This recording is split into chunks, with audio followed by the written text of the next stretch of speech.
เบาหลังหึมื้อนี้น่ะข่อยพาเจ้ามานั่งนี่ข่อยบ่มีเรื่องหยังดอกอ่าอยากพาเจ้ามาขอบคุณเขมรโอ้เจ้าขอบคุณเรื่องอีหยังบ่ต้นฮะคือว่าเขมรนี่บ่ได้เอาเงินให้บ่ต้นนะแต่ว่าคือนายกรัฐมนตรีเขมรนี่เพิ่นอ่าประกาศว่าสิเอาคนเขมรอยู่ในประเทศไทยนี่กลับกัมพูชาให้หมดว่ะคือสิว่าจังซั่นแหละกลับกัมพูชาให้หมดเพื่อเออ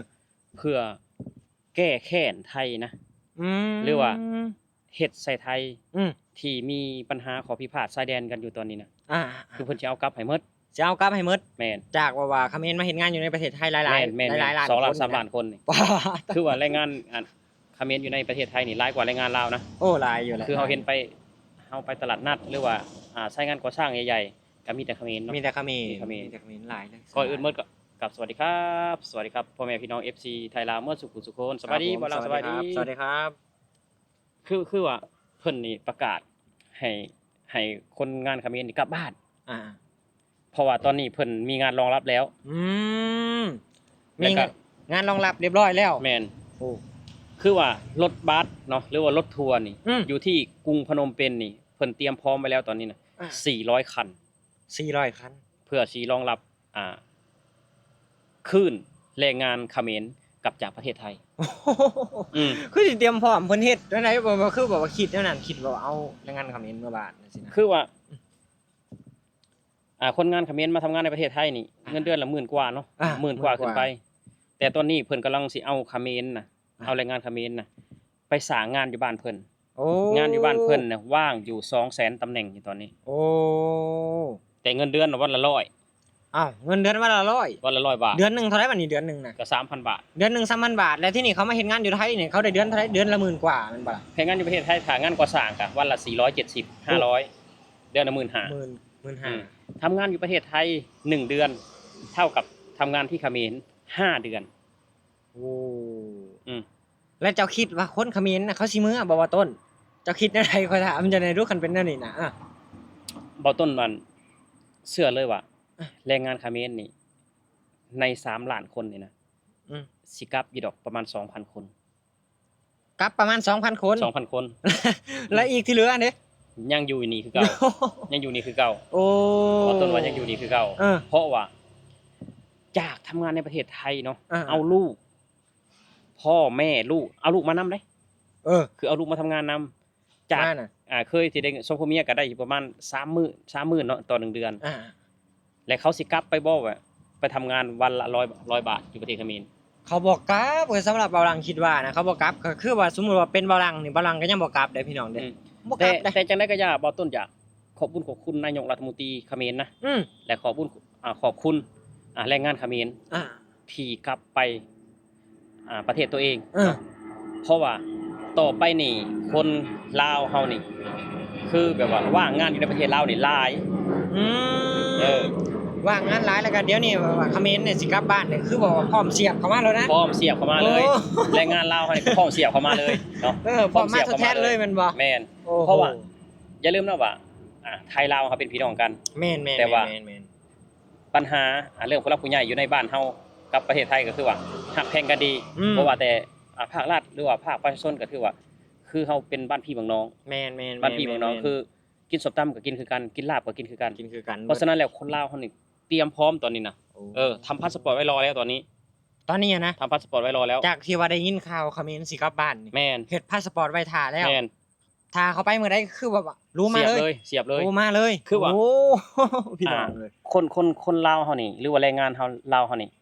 คือสิบ่ปล่อยให้ประเทศไทยนี่ว่างงานเลยนะคือสิบ่ปล่อยให้เศรษฐกิจประเทศไทยสะงักเลยนะโยเพราะว่าอยู่บ้านบ่ต้นก็คือที่เฮ็ดนั่นแหละเงินเดือนก็น้อยเนาะแต่ว่าคืออยากมาประเทศไทยอยู่แล้วเพราะว่าประเทศไทยนี่เป็นประเทศที่แบบว่าพูดภาษารู้เรื่องอาหารกันอยู่กันกินรู้เรื่องแม่นอีหยังล่ะประเพณีวัฒนธรรมก็คือกันคล้ายคือกันบุญกฐินบุญพระป่าบุญพระเวทบุญบั้งไฟเนาะเพราะฉะนั้นแล้วคือจุดหมายปลายทางของคนลาวเฮานี่คือประเทศไทยนี่มาง่ายที่สุดโดยที่ไม่ต้องมีทุนสำรองไว้เยอะมีเงิน 10,000 ก็มาได้แล้วทั้งเฮ็ดพาสปอร์ตทั้งค่ารถก็ยังเหลืออีกแล้วแม่นกินอีกเหลืออีกเพราะฉะนั้นแล้วเนาะบ่ต้นนี่ อยากขอบุญของคุณอีกเทื่อหนึงเนาะนายกรัฐมนตรีเขมรท่านทำถูกต้องแล้วเนาะท่านทำถูกต้องแล้ว นี่คือวิธีที่ให้คนลาวเข้ามาในประเทศไทยเนาะนี่คือช่องทางที่ปล่อยให้พี่น้องแรงงานลาวเฮานี่เขามาประเทศไทยแม่นเฮาก็สิได้หาเงินตราจากประเทศไทยเข้าประเทศเฮาได้บาดนี้ โย หลายขึ้นเนาะจากคนลาวมาทำงานในประเทศไทย1ล้านคนก็สิเพิ่มเป็น 2-3 ล้านได้บาด โอ้ก็เพิ่มแล้วก็สิหลายกว่าตอนนี้นะคนลาวเนี่ยตบมือรอแล้วตอนนี้นะคนลาวตบมือรอเลยแล้วก็ขายวัวขายควายทำพาสปอร์ตรอแล้วตอนนี้นะ โอ้ เตรียมเข้ามาแล้วตอนนี้ฮะ พี่น้องเอ้ยเนาะ ถ้าว่าถ้ารัฐบาลไทยหรือว่าภาคส่วนเกี่ยวข้องเพิ่นประกาศว่ารับแรงงานลาวนี่คือก็เต็มเลยประเทศไทยนี่เต็มเลยมาเลยหรือว่าด่านนั้นสวรรณเขตนั้นกับด่านมุกดาหารน่ะเต็มแม่นแต่ละด้านนี่ถือว่าเต็มเลยทุกคนแต่ละด้านถือว่าเต็มเลยเนาะโอ้โหมันบ่แม่นว่าหลายมันบ่แม่นว่าแค่แบบแขวงเดียวคือแขวงเฮามันก็หลายแขวงมาแม่นบ่ว่าแต่สิเต็มเลยแหละจังหวัดอุบลราชธานีนครพนมมุกดาหารเนาะหนองคายจังหวัดเลยมาหมดแหละคนลาวนี่มาหมดแหละทุกคนนี่แหละบ่ต้นดีใจนะบ่ต้นแบบนอนอยู่ก็ดีใจเนี่ยแบบว่าแบบประกาศเฮ็ดแบบว่าเฮ็ดให้มันได้ก่อนเถอะเฮ็ดให้มันได้ก่อนเถอะภาวนาอยู่ให้แบบว่านายกรัฐมนตรีเขมรนี่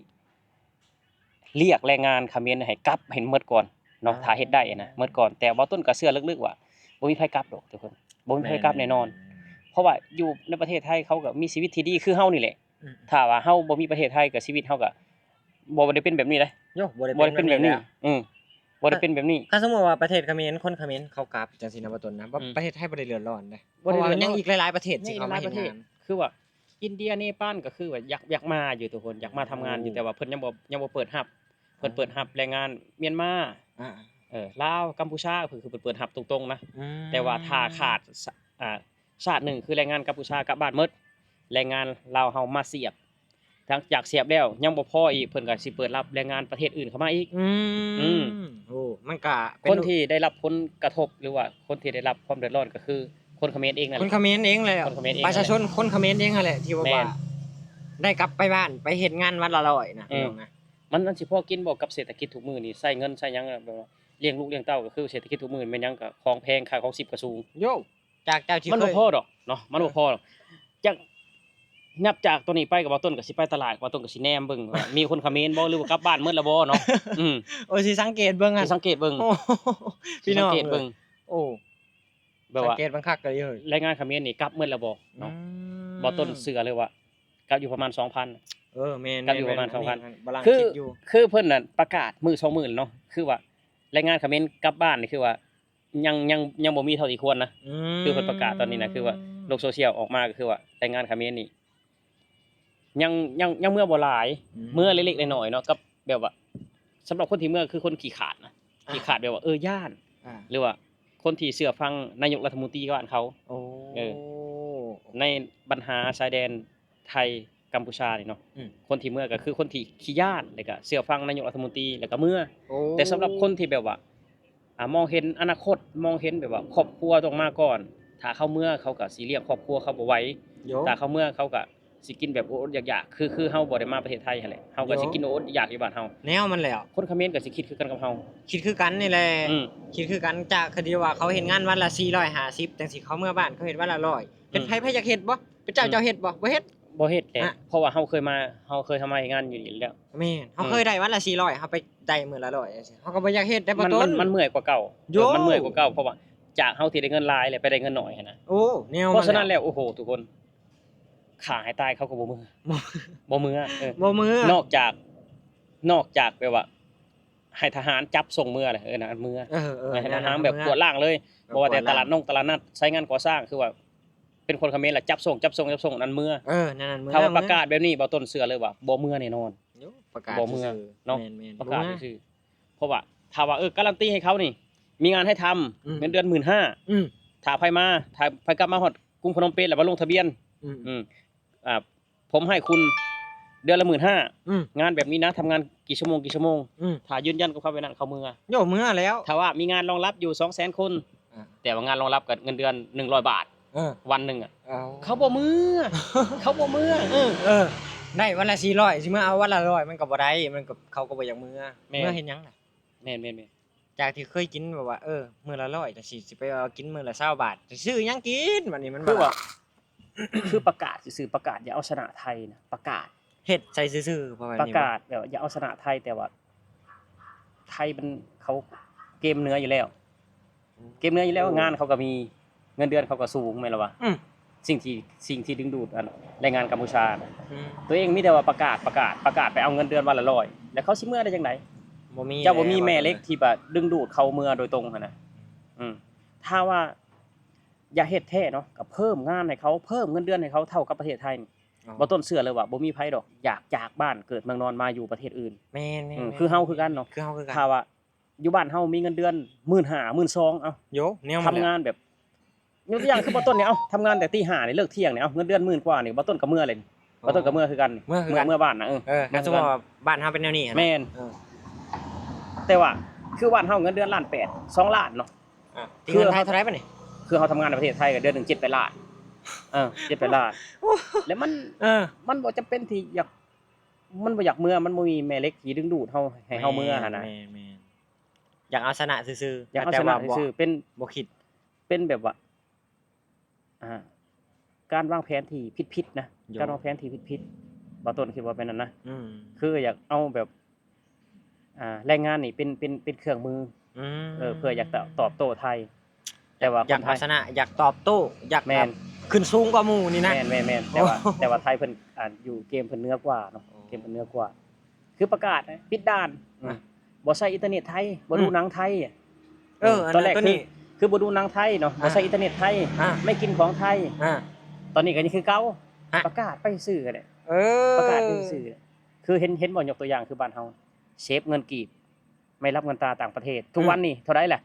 1,667,000 ทุกมื้อเนี่ยเงินบาทมันเฮ็ดบ่ได้ทุกคนบ้านเฮายังบ่เข้มแข็งพอคือเขมรก็บ่ต่างกันกับลาวดอกยังบ่เข้มแข็งพอการจ้างงานมายังก็เงินเดือนก็ยังบ่สูงพองานก็ยังบ่หลายพอเพราะฉะนั้นแล้วโอ้โหบ่ต้นเชื่อ 100% ว่าบ่มีไผกลับดอกแม่นๆบ่ลังก็เชื่อคือกันคิดแบบบ่มีไผอยากกลับดอกถ้ากลับก็บ่ต้องขอบคุณนะบ่ต้องขอบคุณขอบใจหลายๆแรงงานเขมรที่แบบว่าปล่อยโอกาสให้แรงงานลาวเขามามีที่ทางทำมาหากินเนาะเอ้าสำหรับคลิปนี้เนาะทุกคนบ่ต้นกับเบาหลังก็สิออกมาขอบคุณเขมรเนาะขอบคุณนายกรัฐมนตรีเขมรเนาะที่ประกาศให้ประชาชนหรือว่าแรงงานกัมพูชาอยู่ในประเทศไทยกลับบ้านบ้านเบาต้นก็สิมีผลประโยชน์เนาะบ้านสิมีประโยชน์แรงงานลาวเฮาก็สิได้ทำงานพ่อแม่แรงงานก็สิได้กินดีอยู่ดีทุกคนเนาะก็ขอบคุณประเทศเขมรแม่นคนตกงานหลายก็สิได้มาเฮ็ดงานอยู่ในประเทศไทยได้โอกาสประเทศไทยมอบให้จังซี่นะแม่นเนาะก็ขอให้เป็นจริงทุกคนขอให้เป็นจริงสุดท้ายขอให้เป็นจริงแบบว่าให้แบบว่าให้มื้อให้หมดเนาะให้มื้อให้หมดก็ดีเพราะว่าเฮาก็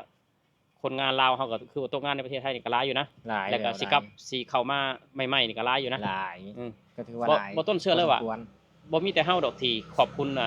นายกรัฐมนตรีกัมพูชานะคนหลายๆล้านคนลาวนี่ที่ขอบคุณประเทศกัมพูชาเนาะโยแนวมันที่แบบว่าเอาหยังเอากำแพงกั้นสำหรับแรงงานลาวอยู่คือแรงงานกัมพูชานี่คือกำแพงกั้น